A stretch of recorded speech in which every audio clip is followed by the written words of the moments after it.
이 시간에는 사도행전 13장 24절부터 30절 말씀까지 읽었습니다. 오늘은 사도행전 75번째 시간으로 부제목은 하나님의 선한 도구입니다. 하나님의 선한 도구. 우리는 앞에서 사도 바울이 비시디아 안디옥에 있는 유대인 회당에서 행한 설교의 도입부의 내용을 살펴봤습니다. 오늘 본문에서도 사도 바울의 설교는 계속되고 있는데, 오늘 내용은 뭐냐 하면 예수님의 길을 예비하는 역할을 했던 세례 요한에 대한 내용이에요.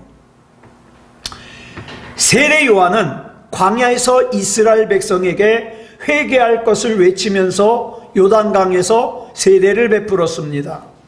그래서 예수님의 제자 중에도 요한이 있잖아요. 이 요한과 구분하기 위해서 예수님의 제자는 사도 요한, 그 다음에 이 요한은 세례 요한, 이렇게 다르게 부르고 있습니다. 오늘 본문 24절을 보면 이렇게 시작되고 있습니다. 줄친 것만 시작. 그가 오시기에 앞서 요한이 먼저. 자, 예수님께서 공생애를 시작하시기 전에 세례 요한이 먼저 사역을 시작했다는 거예요. 우리말 번역으로는 세례 요한이 먼저 활동을 시작했고 그 이후에 예수님의 공생애가 시작되었다는 식으로 순서, 단지 순서상의 차이다, 이렇게 설명하고 있습니다. 그런데 헬라어 원문 성경을 보면 그거보다 좀 더 깊은 의미를 담고 있어요. 헬라어 원문 성경을 그대로 직역하면 이런 뜻이에요. 요한이 예수님의 얼굴 앞에서 먼저. 자, 예수님께서 공생애를 시작하시기 전에 이스라엘 백성들은 예수님의 얼굴보다 먼저 누구 얼굴을 봤다는 거예요? 세례 요한의 얼굴을 먼저 봤다는 거예요. 자, 이 말씀은 세례 요한만의 이야기가 아니에요. 우리 모두의 이야기이기도 돼요. 자, 우리는 예수님을 우리 인생의 구주로, 주인으로 모신 그리스도인이에요. 그래서 우리가 기도할 때 하나님을, 예수님을 뭐라고 불러요? 주님이라고 부릅니다. 그래서 우리는 예수님의 말씀을 쫓으면서 이 세상에서 예수님의 말씀, 복음을 증거하는 증인으로 살겠다고 우리를 그리스도인이라고 불러요. 그런데 우리가 세상 사람들에게 예수님을 보여주기 이전에 먼저 세상 사람들에게 보여지는 건 누구예요? 우리예요. 여러분, 예를 들어 볼게요. 이제 우리 강윤덕 집사님이 예수님을 안 믿어요. 제가 강윤덕 집사님을 전도하려고 그래요. 자, 우리 윤덕이 아줌마, 예?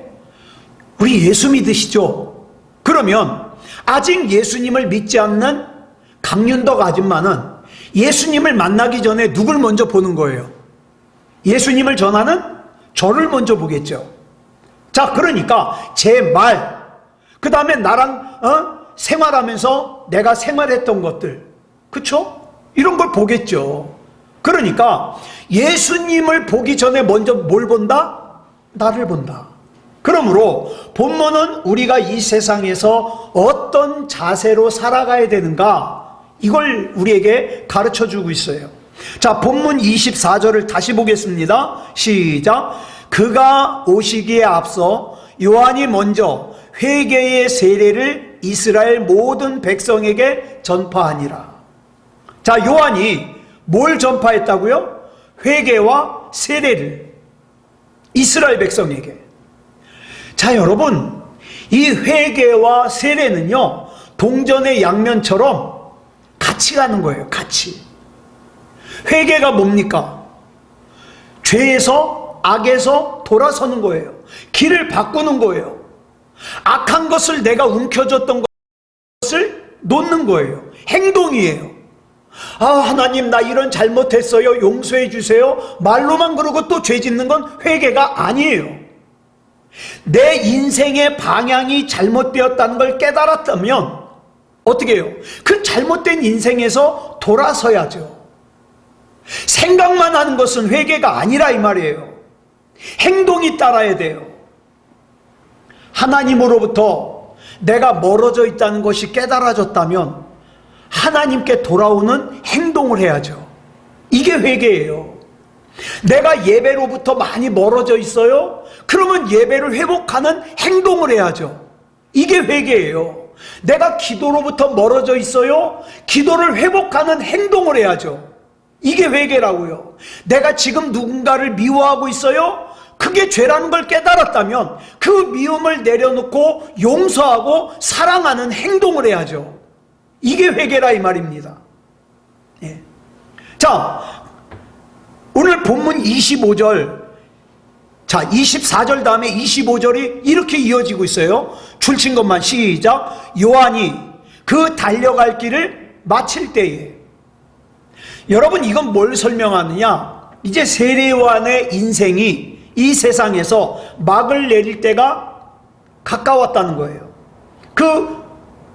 이제 세상을 떠날 때가 가까웠다는 것을 뭐라고 표현하느냐? 그 달려갈 길을 마칠 때, 이렇게 표현하고 있어요. 여기서 우리말 달려갈 길이라고 번역된 헬라어가 드로모스거든요. 이 드로모스가 뭐냐? 인생 여정이에요.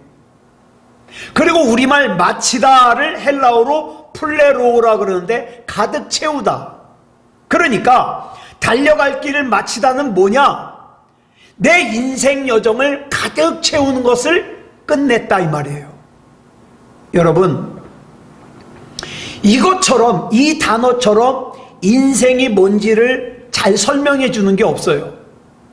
여러분, 인생이 뭡니까? 내 지금까지 살아온 인생의 여정을 뭔가로 가득 채우는 거예요. 그리고 그 가득 채워진 걸 뭐라 그래요? 내 삶이라 그래요. 여러분, 내 인생은 다른 사람이 채워줄 수 없습니다. 그렇기 때문에 내 인생은 철저하게 내 책임이에요. 우리가 나중에 하나님 만났을 때에 하나님께서 내 인생의 잘못된 부분을 갖다가 책망하시면 그 역시 내 책임이에요. 내가 그걸 채웠는 걸, 내가 하나님보다 돈을 더 사랑했는 걸, 내가 하나님을 만홀히 여겼는 걸, 그러면 혼나는 거예요. 내 책임이에요. 그렇기 때문에 내 인생의 결과를 놓고 남을 탓할 수 없어요. 누구 때문에? 예? 우리 엄마가, 우리 아빠가 나한테 신앙을 잘못 가르쳐줘서? 아니요, 내가 그거 채운 거예요. 우리 목사님이 잘못 가르쳐줘서? 아니요, 내가 그거 채운 거예요. 내가. 모든 인간의 인생은 지난 살아온 세월 동안 내 인생 여정을 내가 뭔가를 채웠어요. 그걸 뭐라 그래요? 내 삶이라 그래요. 내 삶. 그러므로 중요한 것은 그 내 인생을 무엇으로 채우느냐가 중요한 거예요. 지금 세례 요한이 죽음을 앞두고 있어요. 죽음을. 자, 그런데 내 인생, 지금까지 살아온 내 인생을 어떤 삶으로 채웠는가? 본문 25절에 설명하고 있거든요. 자, 다시 한번 읽어볼까요? 시작. 요한이 그 달려갈 길을 마칠 때에 말하되 너희가 나를 누구로 생각하느냐? 요한이, 자, 계속 읽습니다. 나는 그리스도가 아니라 내 뒤에 오시는 이가 있으니 나는 그 발의 신발끈을 풀기도 감당하지 못하리라 하였으니. 자, 보세요. 지금 죽음이 임박한 세례 요한은 자기에게 모여든 사람들에게, 그 이스라엘 백성에게 너희가 나를 누구라고 생각하느냐? 나는 그리스도가 아니다, 이렇게 얘기하고 있어요. 여러분, 죽음에 임박한 사람이 마지막으로 하는 그 중요한 말을 뭐라 그러죠? 우리가 흔히 유언이라 그러죠. 유언은 중요해요. 중요해. 예. 자, 그런데 그 중요한 얘기를 하는 순간에 세례 요한은 뭐라고 얘기를 해요? 너희가 나를 누구라고 생각하느냐? 나는 그리스도가 아니다. 자, 그런데 이 헬라어 문법을 보면 세례 요한이 1인칭 주어와 동사를 모두 사용했어요. 나는 아니다 라고 강조하고 있어요. 그런데 헬라어는 좀 특이한 것이 우리말과 달리 주어를 잘 안 써요. 왜? 그 동사를 보면 동사의 어미가 주어가 뭔가를 설명해 주기 때문에 굳이 주어를 쓸 필요가 없어요. 그런데 주어를 쓸 때가 있어요. 언제냐? 강조할 때. 예? 강조할 때. 그러니까 지금 세례 요한이 1인칭 주어와 동사를 모두 사용해서 나는 아니다. 이거는 뭡니까? 강조하는 거예요. 난 정말 아니야. 난 진짜 아니야. 이걸 강조하고 있는 거예요. 그러면서 또 어떤 의미가 있냐? 그걸 한 번만 말하고 있는 것이 아니라 반복해서. 왜? 중요하니까. 요한복음 1장 20절을 보면 유대인들이 모여와가지고 세례 요한에게 물어봐요.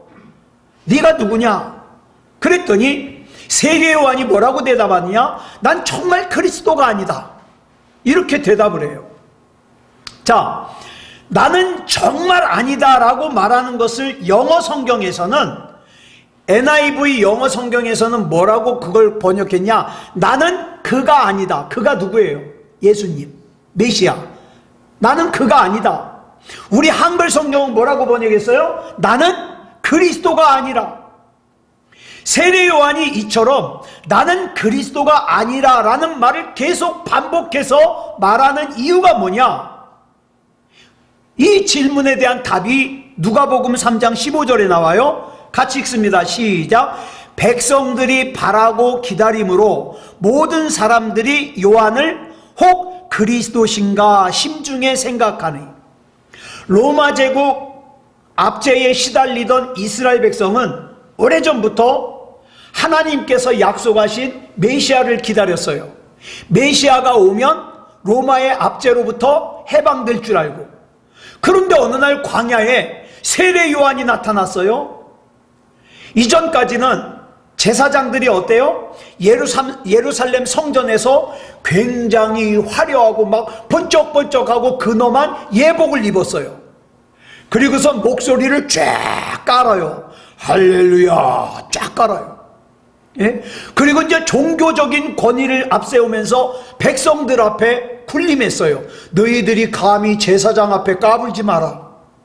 너희들은 제사장 말을 잘 들어야 된다. 이제까지. 그런데 이 광야에 나타난 세례 요한이라는 사람은 어때요? 예? 낙타 털옷에다가 가죽띠를 띠고 먹는 주식이 뭐냐? 메뚜기, 석청, 꿀. 이걸 갖다가 먹으면서 뭘 강조하느냐? 너희들 회개해라. 그리고 세례를 받아라. 이걸 강조하는 거예요. 그런데 이 단순한 복음에 영적인 울림이 있었어요.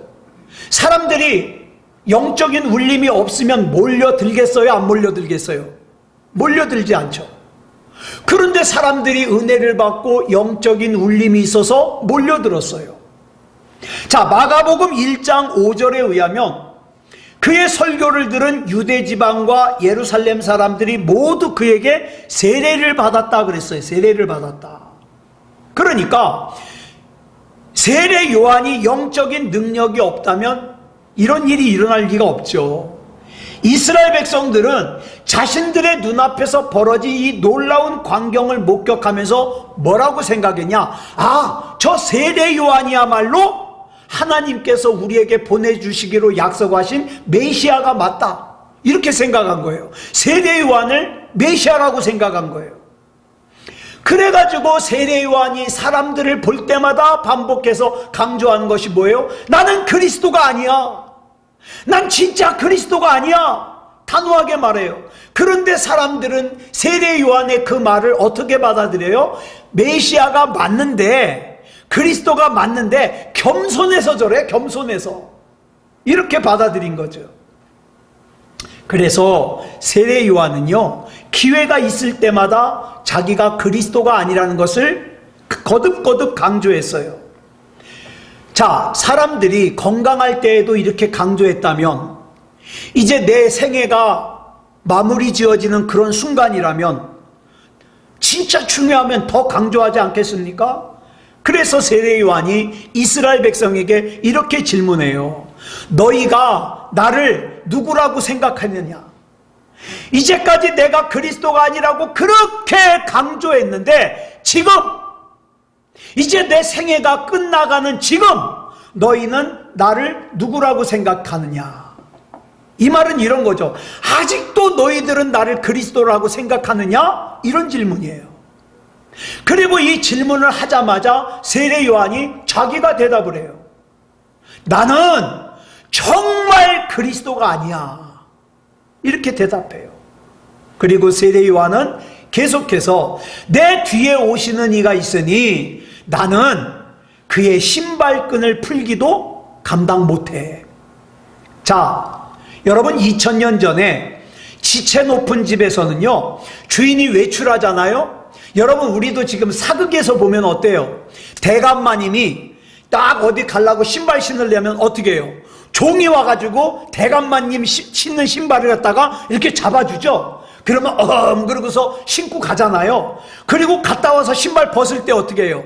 그 종이 와가지고 신발을 이렇게 잡고 있으면 대감마님이 신발 벗잖아요. 마찬가지예요. 여러분 그 당시에 유대인들은 뭘 신어요? 샌들 같은 걸 신어요. 어떻게 해요? 끈을 묶어야 돼요. 자, 그러니까 지체 높은 사람이 신을 신으려면 이렇게 발을 갖다가 넣으면 어떻게 해요? 종이 와가지고 어떻게 합니까? 그 신발끈을 이렇게 묶어줘요. 샌들 끈을. 그리고 갔다 오면 그거 풀러가지고 신발 이렇게 잡아주죠. 똑같은 거예요. 근데 그 일을 누가 해요? 종이 해요. 노예가 해요. 그런데 지금 세례 요한이 뭐라 그러냐? 나 정말 그리스도가 아니다. 나는 그리스도의 그 신발을 갖다가 신기고 벗기는 그 종, 노예조차도 될 수 없는 사람이야. 이렇게 얘기를 하죠. 성자 하나님이신 그리스도는 한낱 피조물에 지나지 않는 세례 요한 자신과는 비교 자체가 불가능하다는 것을 이스라엘 백성에게 설명하는 거예요. 자, 이런 신앙을 가지고 있으면 어찌 하나님 앞에 예배다운 예배를 드리지 않았겠습니까? 그죠? 세례 요한은 예수 그리스도의 길을 예비하면서 딱 두 가지 얘기합니다. 회개해라. 그리고 세례를 받아라. 왜냐하면 자기가 죄와 사망의 길에서 벗어나 예수 그리스도 안에서 영원한 생명의 길로 돌아선 사람이기 때문에, 그렇다면 우리는 본문의 세례 요한을 통해서 참된 회개, 참된 세례가 뭔지 알 수 있어요. 세례 요한은 예수님의 얼굴 앞에서 자기 얼굴보다 예수님의 얼굴을 먼저 보이려고 애썼어요. 그런데 어쩔 수 없이 예수님의 얼굴보다 자기 얼굴이 먼저 보여졌을 때 뭐라고 얘기를 합니까? 나는 그리스도가 아니야.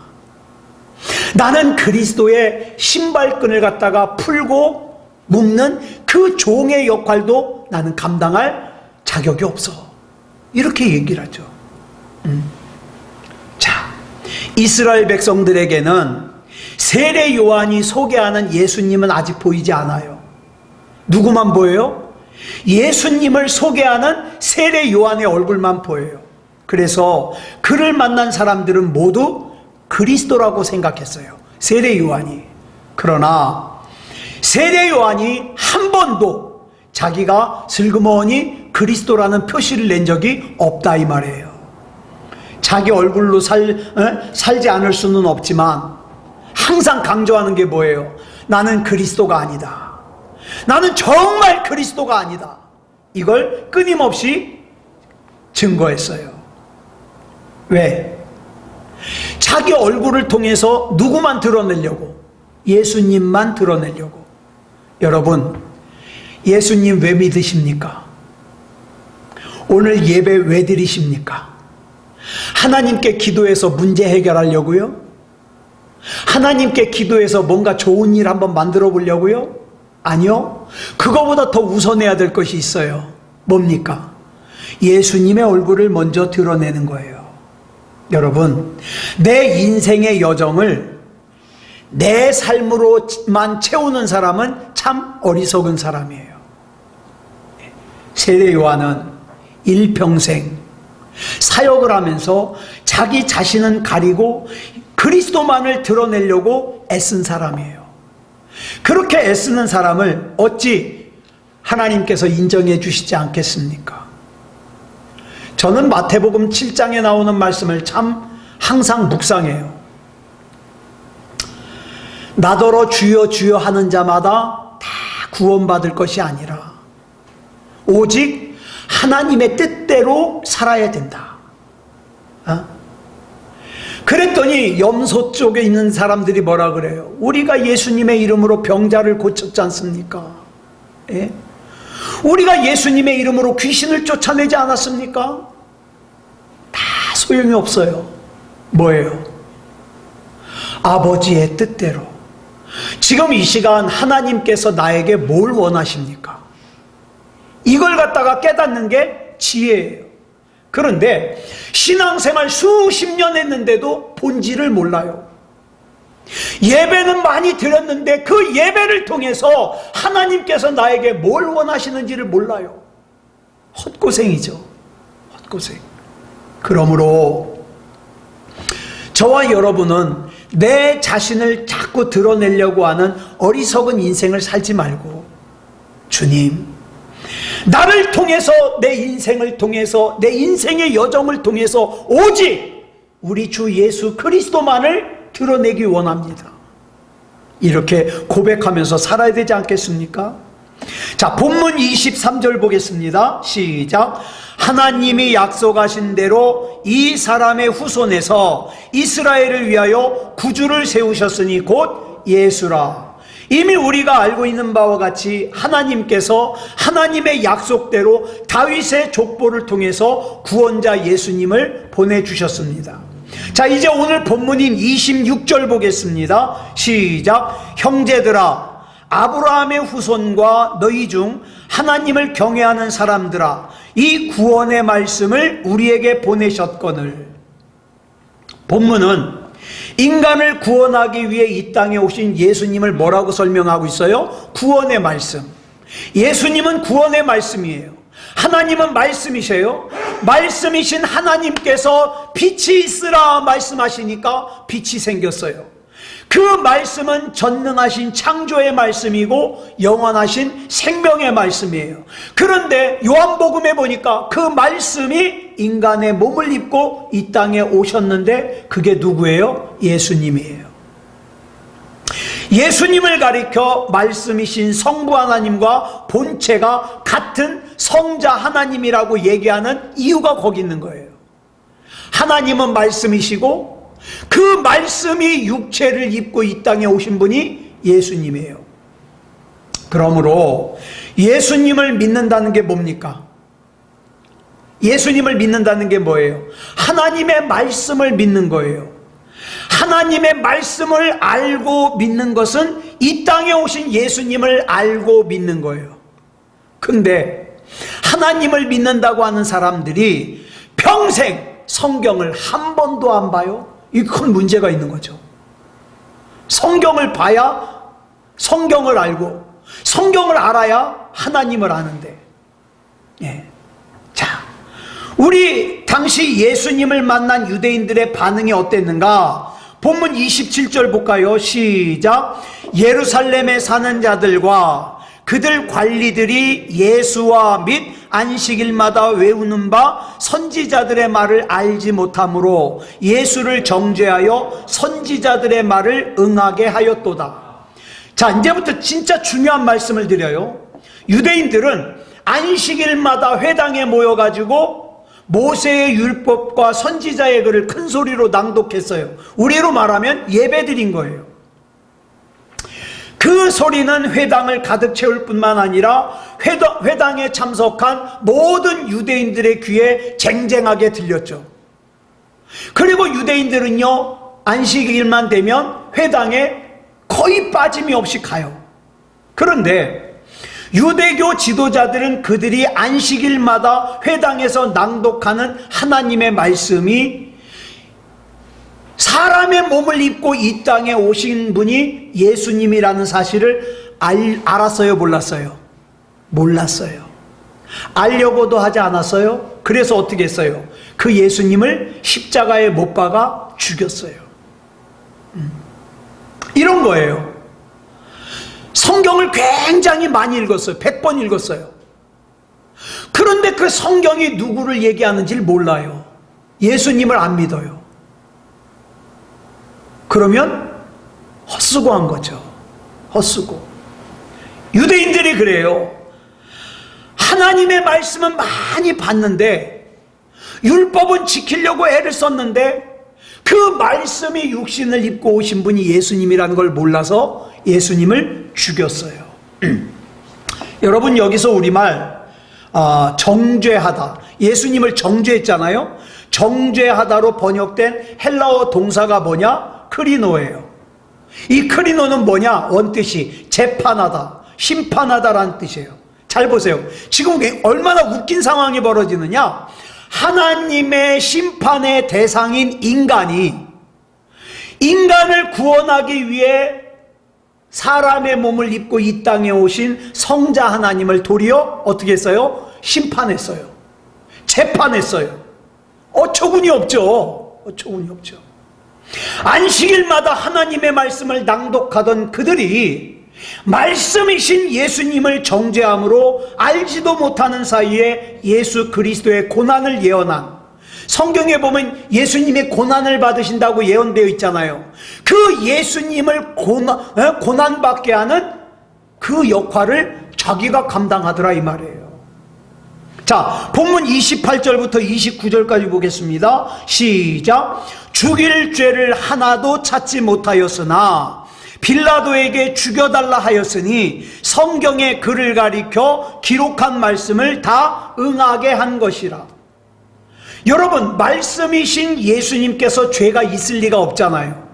그런데 진리이신 예수님으로 인해 자기가 가지고 있는 종교적인 기득권이 약화될까봐, 빼앗길까봐 이 유대교 지도자들은 예수님을 어떤 죄를 뒤집어 씌웠느냐? 신성모독죄, 하나님을 모독했다는 거죠. 또 하나는 뭐예요? 로마 황제에게 반역을 했다. 예? 자기가 왕이라 그런다. 반역했다. 그래가지고 두 가지 제목이에요. 신성모독죄와 그 다음에 반역죄를 물어가지고 빌라도 앞에 끌고 가가지고 죽여달라는 거예요. 예수님을 사형에 처할 것을 요구했어요. 단순한 요구가 아니라 백성들을 선동해가지고 이 당시에 제사장들, 그 다음에 유대교 지도자들이 빌라도에게 뭐라 그러냐? 예수에게 사형을 언도하지 않으면 밀란이라도 일으킬 거다. 협박하는 거죠. 협박. 그래가지고 빌라도로 하여금 예수님을 사형 선고 내리지 않을 수 없게끔 그렇게 몰아갔어요. 결국 예수님은 십자가에 못 박혀 죽으셨어요. 이 사람들은 그렇게 생각했죠. 예수가 힘없이 십자가를 졌다. 아니요. 하나님의 말씀을 이루신 거예요. 예수님의 고난을 예언한 하나님의 말씀이 이루어진 거죠.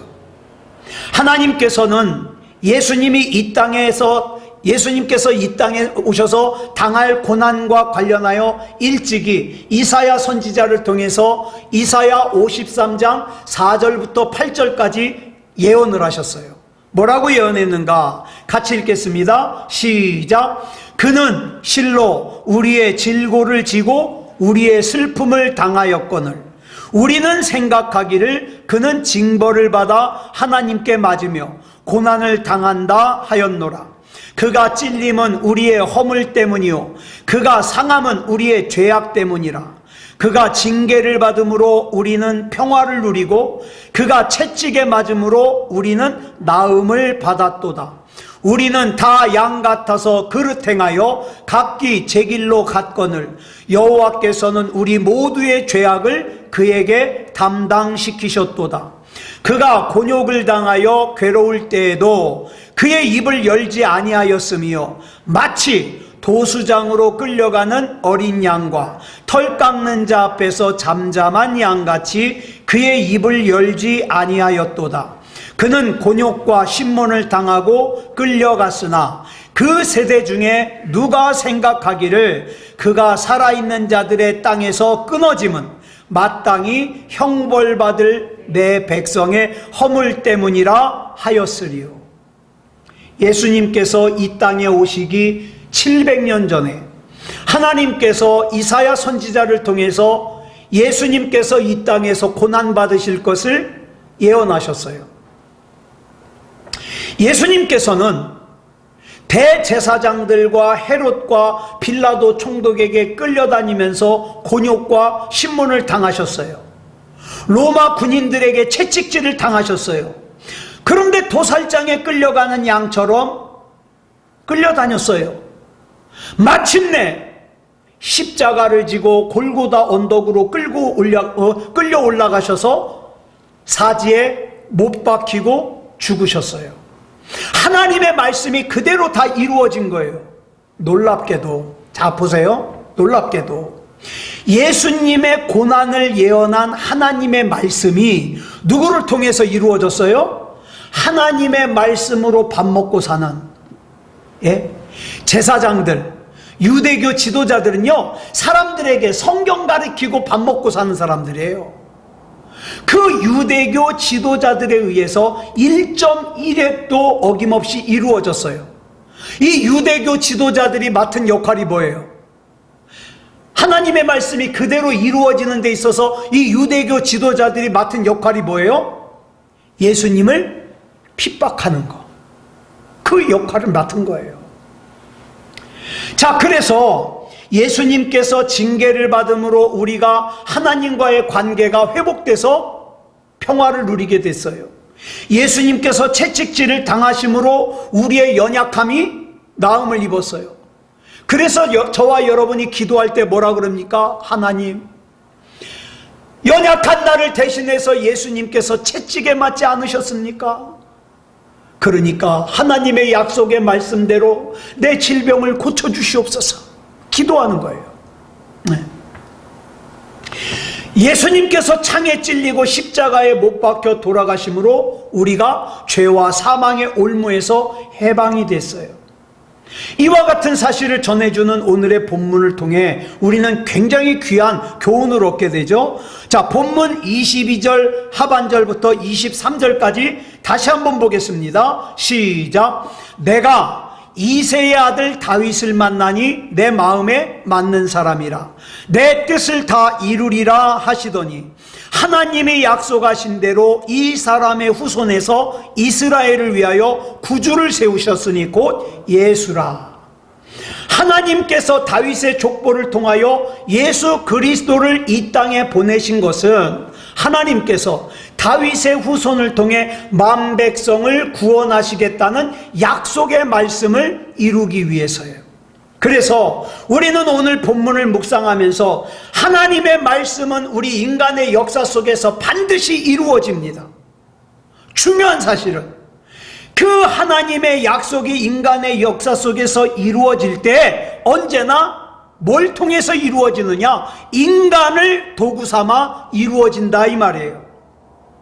예수님께서 인간이 받아야 될 죽음의 형벌을 대신 받기 위해서 고난을 당하심으로 인간을 죄와 사망의 올무에서 해방시키라는 하나님의 말씀은 예수님을 무고하게 정죄한 유대교 지도자들에 의해서 이루어졌어요.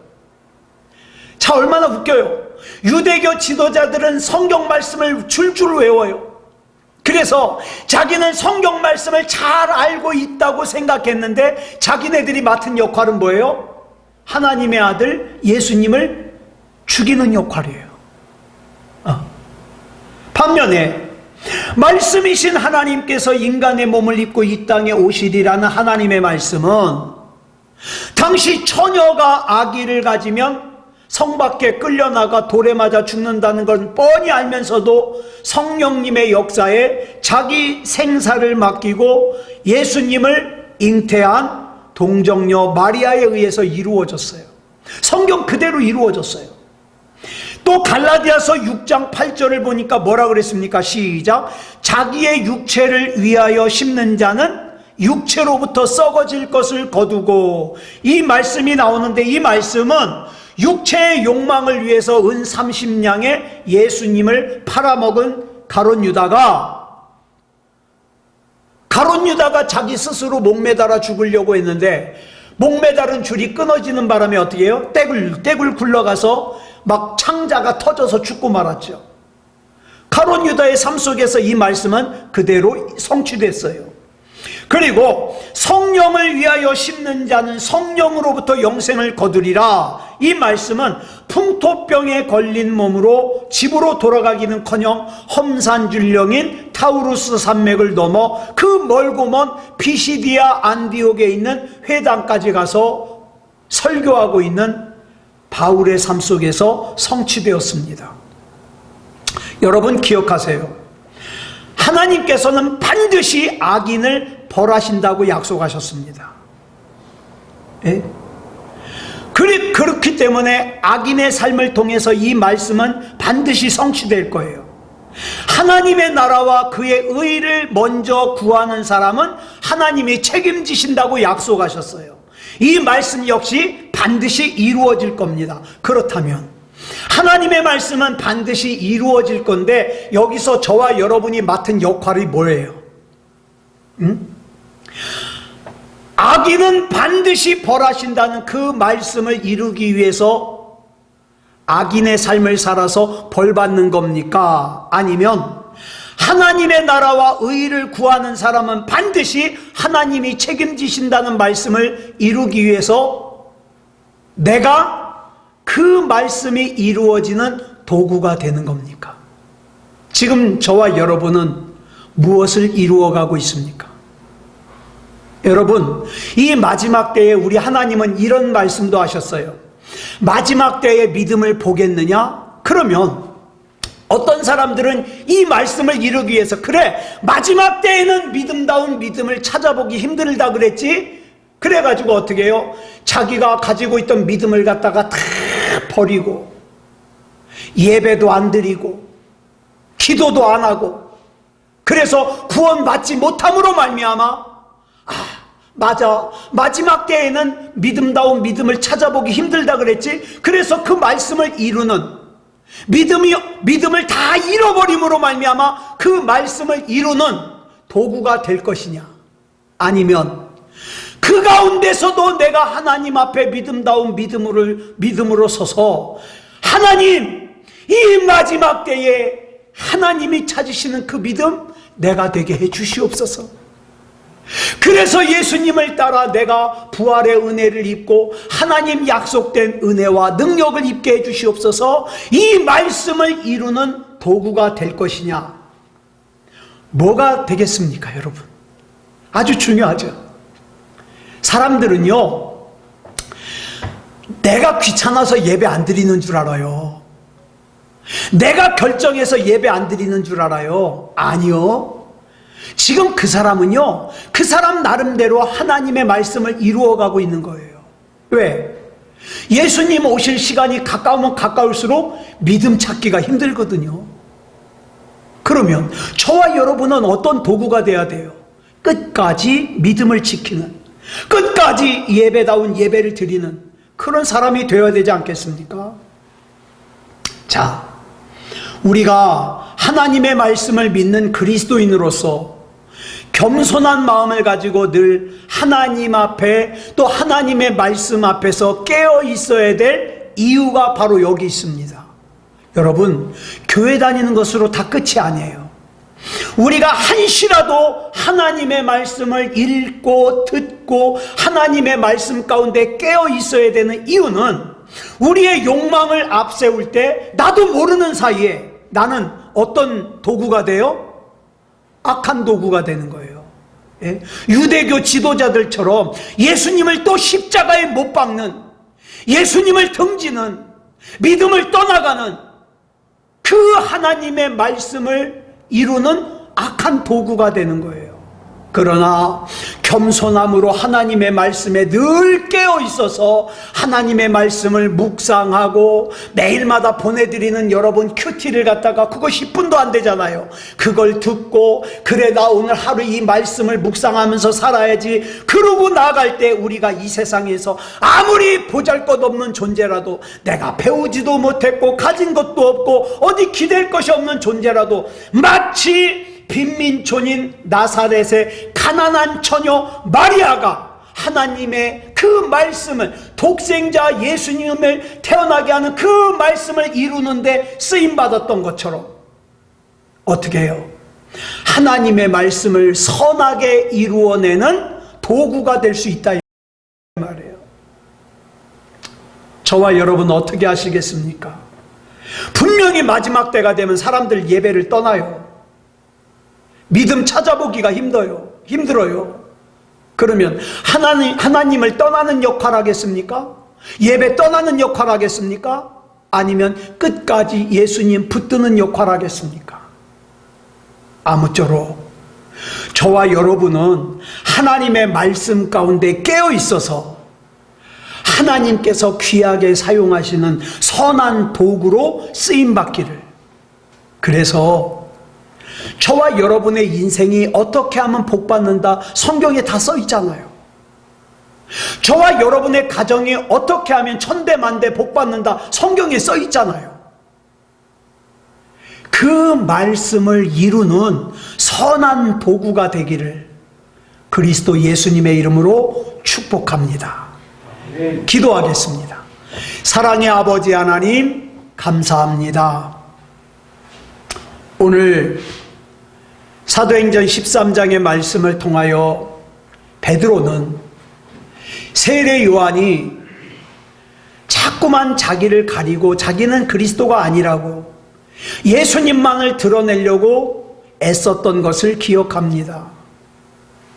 또 예수님 태어나실 때 또 예수님 당시에 자기는 성경을 잘 안다고 자부했던 자기는 정말 법을 잘 지킨다고 생각했던 유대교 지도자들이 오히려 하나님의 말씀이 육신이 되어 이 땅에 오신 예수님을 재판하고 죽이는 역할을 했습니다.